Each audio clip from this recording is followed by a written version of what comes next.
Hello, my name is Stephanie Jemmer, and for my final pilgrimage project, I will be discussing Dorothy Day's life and how her passion for helping the poor and oppressed, as well as her work in the Catholic worker movement, demonstrates how both faith and social justice can go hand in hand.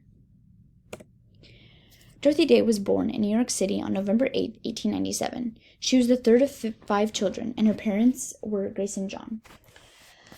Her family moved quite often, so when she was 6 years old, Dorothy's family moved to Oakland, California, where her father accepted a job there, and shortly after they then moved to Chicago. Although Day recalls having a great interest in religion at a young age, her family barely attended church on Sundays.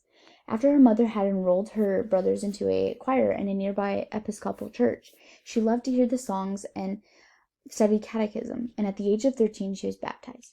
Day was accepted to the University of Illinois, where she was enrolled from 1914 to 1916, but then left school to go to New York City. She worked as a journalist and loved writing for socialist and progressive publications throughout the 1910s and 20s. Day's activism started at an early age, and she was even arrested after protesting in front of the White House during the women's suffrage movement in 1917. Throughout her life, Day had a lot of rocky relationships with different men. But after meeting Forster Batterham, a biologist and anarchist, together they had a daughter named Tamar Teresa. And so after the birth of her daughter, Day wanted her daughter to be baptized in the Catholic Church. But this brought a lot of conflict in the relationship because Forster wanted nothing to do with religion. This then led to, in the year of 1927, in which Day decided to leave Forster and convert to Catholicism. Before we get into the movement that she was involved in, I want to kind of go over just the 20th century and the period that she lived in and where she did her work. And so during the 20th century, some major events that happened were the World Wars, World War I and II, the Great Depression, the Holocaust, and the women's suffrage movement. Also, when she was born in New York City, and this is also where a lot of her work occurred. And so so in the 20th century, New York City was an urban city and was one of the many urban centers in America, and that was significantly impacted by the Great Depression. Another thing about the city during the 20th century was that the construction of interstate highways and suburbs after World War II encouraged affluent people to leave the city. So just a little bit of background of that location. And also the culture during that time, we see how women began to challenge gender roles, specifically influenced by the women's suffrage movement. And also during that time, women in New York became more humorous and witty, recalled by one article. Next, the Catholic worker movement was a huge movement that Day was heavily involved in, and that really just influenced her passion for helping the poor. So in 1932, Dorothy Day met Peter Marin, who was another key player in the movement.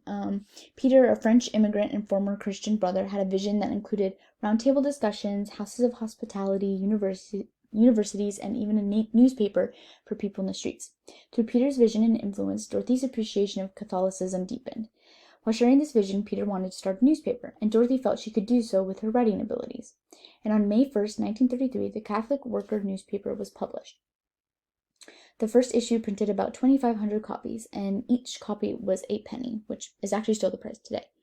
They called it the Catholic Worker because at the time many Catholics were poor, and they both wanted to influence Catholics who were looked down upon in society.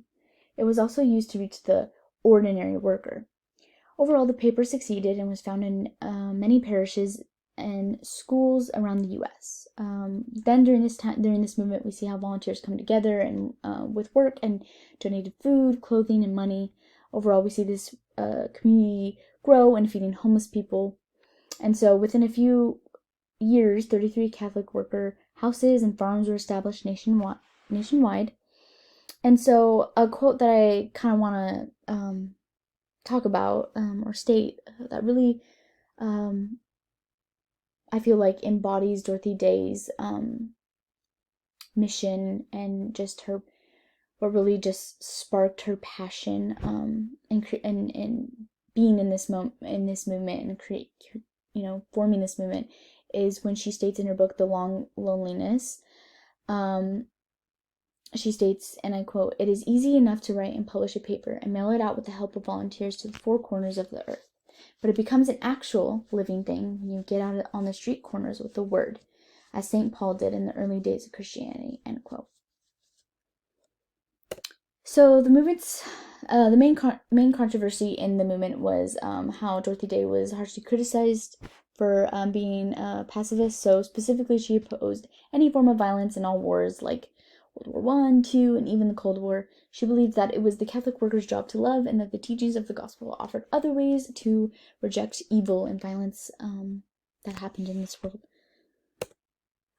Overall, Dorothy Day's contributions to Christianity are seen through her work in the Catholic workers' movement, from formulating the newspaper to advocating for the poor, the oppressed, and and supporting different labor movements. She had a heart and passion for those in need. Thus, her heart for the poor was developed and referenced by the gospel, specifically the Sermon on the Mount in the book of Matthew. We see her being recognized by religious leaders, important religious leaders such as Pope Francis in 2015. Her work, overall, her legacy is still continued today. So her work and life are still honored today through several Catholic worker communities worldwide. Furthermore, I ran across a website that talked about the roots of the San Diego Catholic worker. It talked about how it all started back in the fall of 1979 when a woman by the name of Julia Dottie recognized a need for a soup kitchen in San Diego. This would then lead to a chain of events that would provide meals for the homeless. The article also talked about how Catholic workers worked with the St. Vincent de Paul in distributing clothes to people in the street twice a month at the Paul Mirabel Center. I personally had the opportunity to visit the center and quickly noticed that there were a lot of homeless people in the area. Driving around and seeing the harsh realities of homelessness in the world and really in our city really struck me. Thus, it made me think about Dorothy Day's impact and the Catholic worker community, and it really brought me joy of how her legacy really impacted the way that how these shelters are still open and can help those in need. And it really just leaves me on the way that the Catholic workers, even to this day, are still committed to helping the poor and the disadvantaged, and how it really is seen in other areas in our world. My experience while researching Dorothy Day and the movement was that it brought me great joy that she used her gift of writing to speak for those who may not have had a voice. So she really used her God-given gift of writing. I found it incredible how she was able to combine activism and Catholicism. Lastly, it was challenging to accept the fact that the poor and the marginalized are often overlooked in society. Altogether, we see how Dorothy Day had such an influential impact on many people. Her work in the Catholic newspaper, protesting for the injustices that many poor workers were facing, her advocacy for no war but love and peace, were all ways in which she made the world a better place. She loved those who were in need or were ignored in society, and she gave a voice to those who didn't have one. Overall, I hope that you see through this presentation how Dorothy Day's life and work embodies this image that God calls us to love our neighbors and to serve those who are suffering, and to speak for the injustices that are being done to others who are oppressed. And so, yeah, I hope that you enjoyed this presentation, and here are my references. Thank you so much.